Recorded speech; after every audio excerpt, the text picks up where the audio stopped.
Welcome to Christmas at Bear's Paw Ranch. I'm Eleanor Burns.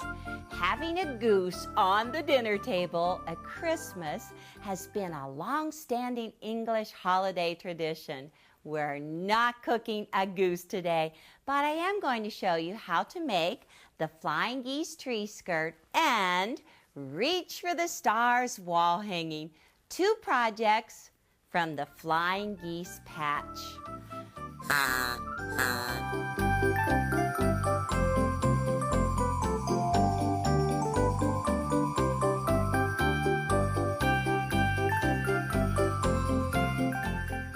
We're gonna bag this goose. At least we're gonna bag this goose ruler.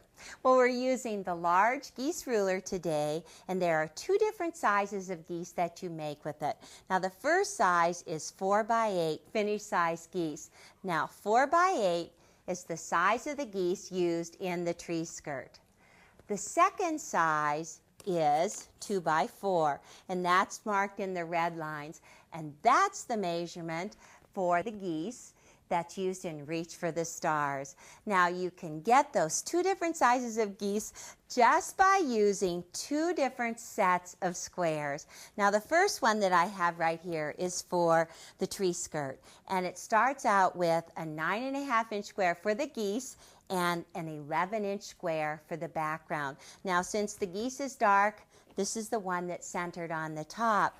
The second size is for the star points, and we actually want to have a background goose. Now this size is 5.5 inches, and the larger square is 7 inches. They're done exactly the same. It's just varying the colors of the fabrics and the sizes of the squares. The first thing I want to do is draw a diagonal line corner to corner, and I did it here on the larger one. It's also done on the smaller one. And then just take your 1/4-inch foot on your ruler and line up the foot, the 1/4-inch line on the diagonal line, and just zip right down through. And if you were going to do a whole series of them, you would assembly line sew them one after the other. But I'm just going to do one set. This one set of squares is going to do 4 geese. Ooh, we have a lot of geese to do today. So just take this, turn this around, and sew a 1/4-inch from the other side of the line. Well, I can totally imagine a father and a son in colonial America out in the woods, out trying to bag their goose. Well, I can just see them taking their horn and calling all those geese flying around just so they can get their Christmas dinner. Okay, now I'm going to take my 6x24-inch ruler. This is a long seam. Line it up on the diagonal line and cut it. So now I have two big triangles, and then it's the same thing with the smaller one. I'm just going to keep them running right along. I already sewed a 1/4-inch on both sides. Same thing, just going to cut them in half. Boy, by the time I'm done with all of these samples, I'm going to have so many to show you. Now, this is the interesting part. Whenever you press them, it doesn't matter what the color is. I know how you always want to do press to the dark. Well, forget that. Doesn't matter. What you're going to do is set the seam with the largest triangle on the top, open, and press into it. So now, color does not matter at all. It's the largest triangle, the size. Okay, so press right in. Got those two done for the 4x8. This is going to be the star points, and I'm just going to open. See, it's different color on the top now. It's still the largest triangle. Press them right sides together. We're going to take these pieces now and place them right sides together.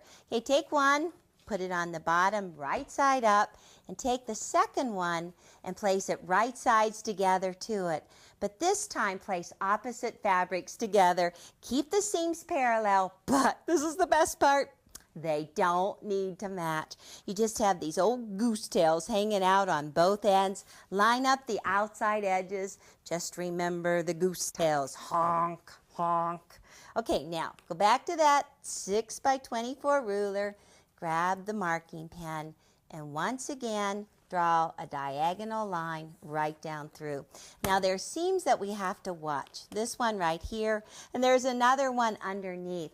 And I really love to make sure that they don't flip, because then you won't get those perky points on your geese. So let me show you. Just put that, press your foot down, line up the 1/4 inch line, and whenever you get to this seam, hold one side with your finger and the other side with your stiletto. Then there's that other seam right here. Do the same thing. And just turn it around, go back the other way. You know, they even talked about the Christmas goose in The Christmas Carol, written by Charles Dickens in 1843. So Bob says, there never was such a goose.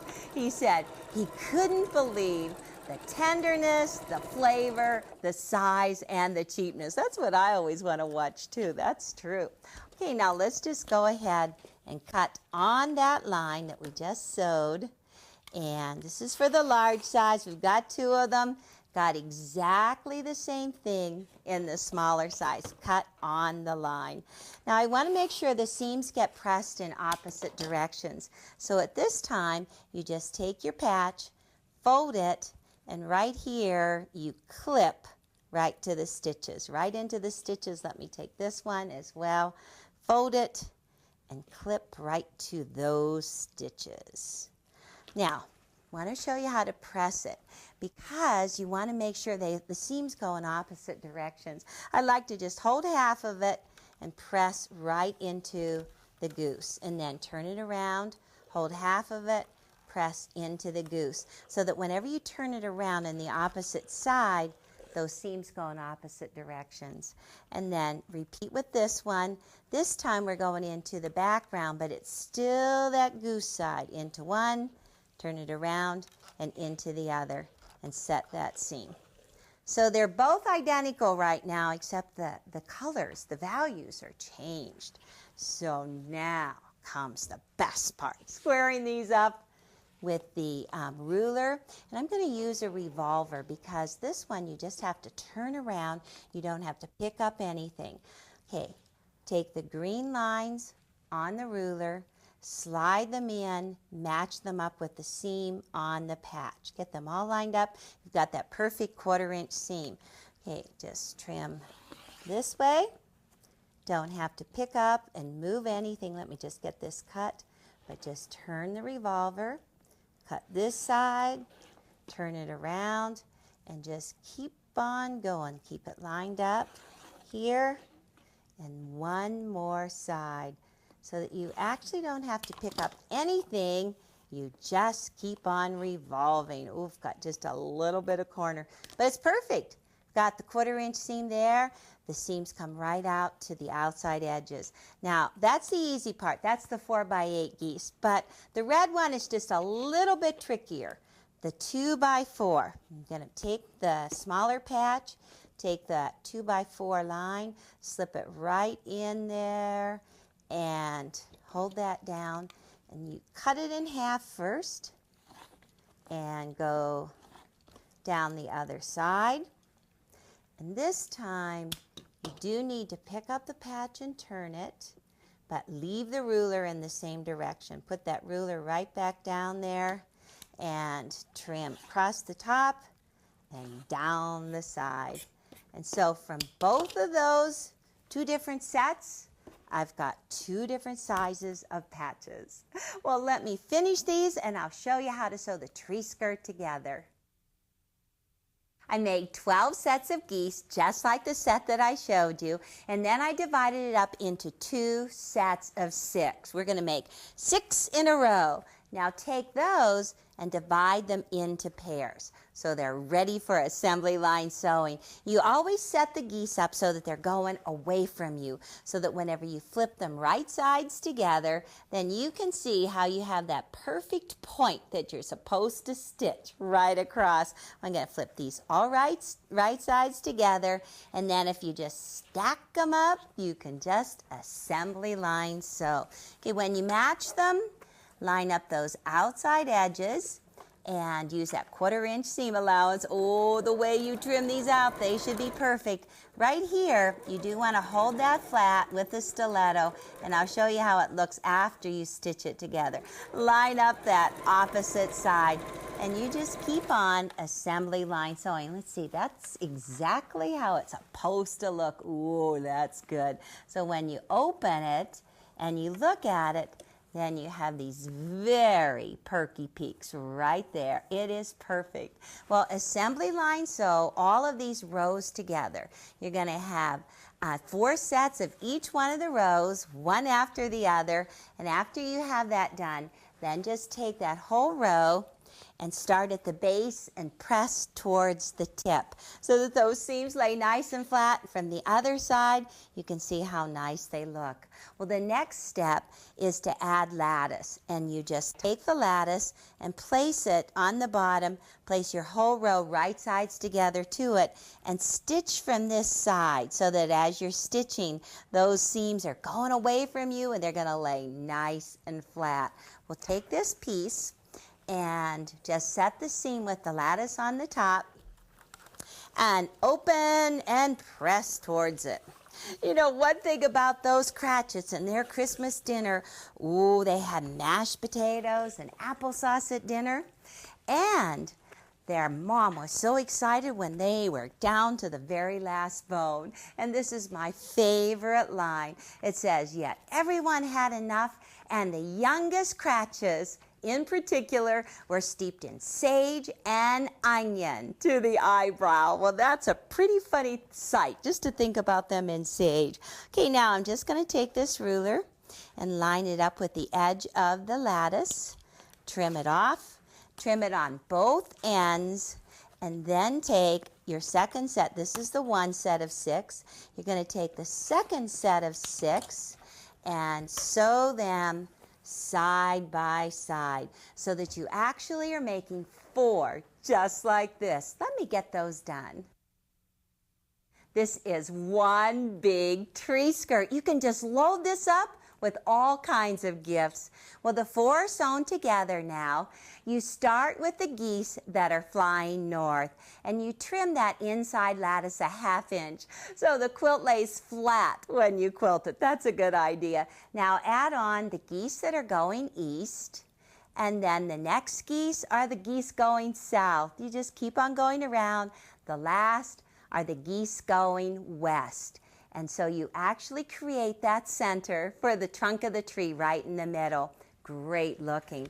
The borders come next. You have a wide border and a narrow framing border. I'm going to show you how to miter the corners so that they lock together when you miter the corners. Take 2 border pieces and press the seams towards the wide border. And then in the other 2, press the seams towards the narrow border. Oh, you'll be surprised how they lock together. Now, find the middle of the border, they're nice long borders, and find the center of the tree skirt. Pin them right sides together so everything is centered, and then you have extras hanging out on the outside edge. You want to allow a 1/4 inch on all 4 corners unsewn. Now, I want to show you how to fold this for the miter. Got borders on 3 sides at least. Okay, take this, fold it on the diagonal, get it all lined up, and then this border right out here, get the edges lined up and positioned as best as you can. Now right here is where I stop my sewing, and I want to make sure that these seams are going to lock together. So I'm just going to feel. Okay, I can see this is going down, let me see, and this one's going up. So just feel right there, and when you know that it's locked in place, go ahead and put in some pins. Now, you need to have a ruler with a 45-degree line on it.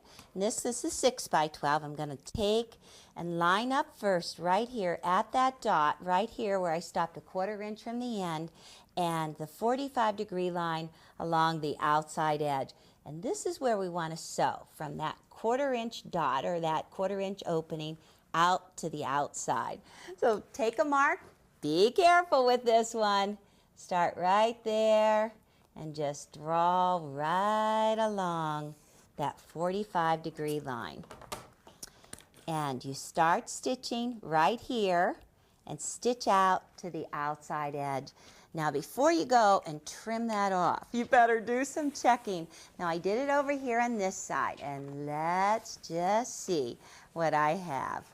Here's the line right here, the diagonal line going along here. Check first, make sure it's exactly how you want it to look. Oh, that's looking good. And once you're sure that you've sewn it exactly right, then you can go and take your ruler and cut a 1/4 inch away from the diagonal line. Let's just do this. To finish it off, I really like to press that seam open so that I can see a nice sharp miter from the other side. So just lay it wrong side up, get your finger in there, press that seam open, and go right up to where we started stitching. And then usually I press this flat down towards the border, and that gives a really nice finish on that miter. And let's see on the other side, see if it's good. Oh, it's perfect. Looking great. Love that large scale print. Now quilting it can be a lot of fun. You can go ahead and add binding if you would like, or you could just do a quick turn to finish off the whole quilt. Now Sandy Thompson did this one. She did big old curves through each one of the geese and stippling in all of the background. Just so pretty for the tree. Linda's Reach for the Star quilt has 4 star blocks, 1 in each corner, that uses that flying geese technique that I taught you. Now the center star is done a little bit different. There are 4 large scale prints and then 1 6.5 inch center. Surrounding it is this green fabric. Now all of the techniques are really fun to do. Let me show you the one on the star. This is just like the tree skirt. You take the geese and you make pairs, and you point the geese away from you so that whenever you flip them right sides together, you've got that seam exposed so you can stitch right across it. Now I already stitched this one, crisp point on the front side, and when you're done stitching, you press the seams away from the base towards the point, and you just lay out 4 of those with 4.5 inch background squares and then 1 center 4.5 inch square. And that's all you have to do to make the stars, the 4 stars. Now that big old star in the center comes from 7.5 inch squares. You need to have a background and the large star right sides together, and then the same with the center, that green going around the center with the star points. Now I drew a diagonal line, only 1 diagonal line, and stitched a 1/4 inch seam on both sides of the diagonal line. Then you take and you cut each one of those squares into 4ths because you're going to make 4 big points. Okay, let me just take 1 of each of these and just press the seams towards that large star point. Drop them with the star point on the top, open, and press toward it. Oh, these fabrics are so beautiful. Love them. Okay, now once you have these 2 pieces sewn together, these are for the other ones. Let me just stack them, put them to the side. Now, you're going to take them and turn them so that they go like this. Opposite on those large scale points, it's got a background and a green. Just flip them right sides together. You want to get that center matched up. Oh, that would be so great. So I'm just going to lock that in there. Hold those ends. It's the 1/4 inch seam. You make 4 exactly like this one. Each time, boy, you hope that you get that center all lined up. If you don't, I guess that's the place for a big old yo-yo or a big old button. Now, I want to show you how to square this patch up to 6.5 inches. Just take it and take your 6.5 inch triangle square up ruler and line up the 6.5 inch line on the stitches. And going up here, you have another diagonal line. Put that diagonal line on the stitches. So you have 3 points that you need to line up. And then just hold your ruler down and go up and cut away and start right here and cut down. but it's perfect. And then cut off your tips right here and right here. And then just press this open, and we're just going to place it back on there. Ooh, beautiful. What a square. This should be 6.5 inches square. So then all you're going to do is place 4 with green always in towards the center. Make your 4. They're going to go right around like this. And then there's going to be a 6.5 inch square right in the center. So your quilt top together and it will be beautiful. Now, you should know absolutely everything you need to know about flying geese. So you enjoy making your wall hangings. Now, if you thought flying geese were fun, just wait till you try this strawberry gelatin dessert. You are going to love it. Well, it's a 3-layer dessert. The bottom layer is crushed pretzels. You need to have 2 cups of them. Now, if you've had a frustrating day and your geese weren't as perky as you thought they should be, you can go ahead, just put your pretzels in a plastic bag, take your rolling pin, get them crushed into small pieces. Well, to make it stick together, you need to have 3/4 of a cup of butter, and I did melt it already, plus 2 tablespoons of sugar. Oh, and get that white sugar in there. Get it melted. Just stir it around and make it nice and smooth. Gosh, I don't know. Cooking is more fun, or is quilting more fun? And then just add those 2 cups of these crushed pretzels. Ooh, I like the salt in them. And then stir it around. Once you have it mixed really well, then you need to have this 9 by 13 inch pan. You're going to press those pretzels in hard and then put it in the oven at 400 degrees for 8 minutes. This one, oh, that crust is nice and hard. Well, I want to do the top layer now because it's going to cool a little bit. You need to have 6 ounces of strawberry gelatin. Just dump it in a bowl. That smells good. 2 cups of boiling water. That goes right on top.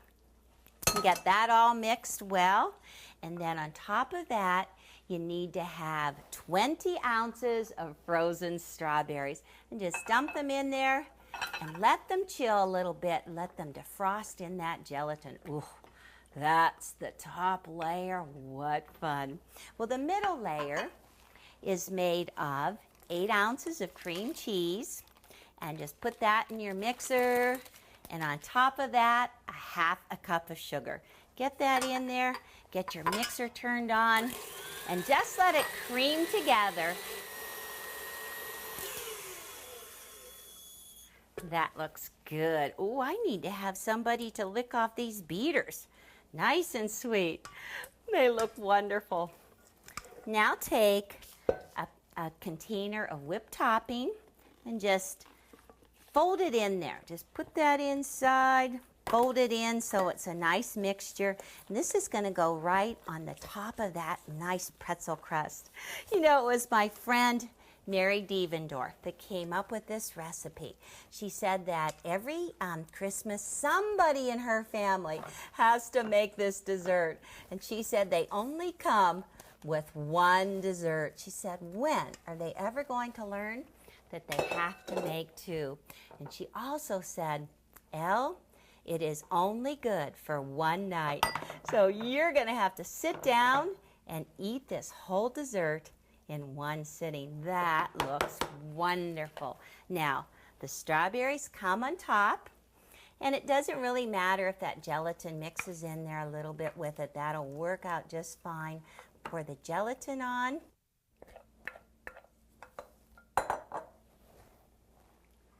And this is what it looks like when it sets up. And this will be the hit of any Christmas Eve dinner.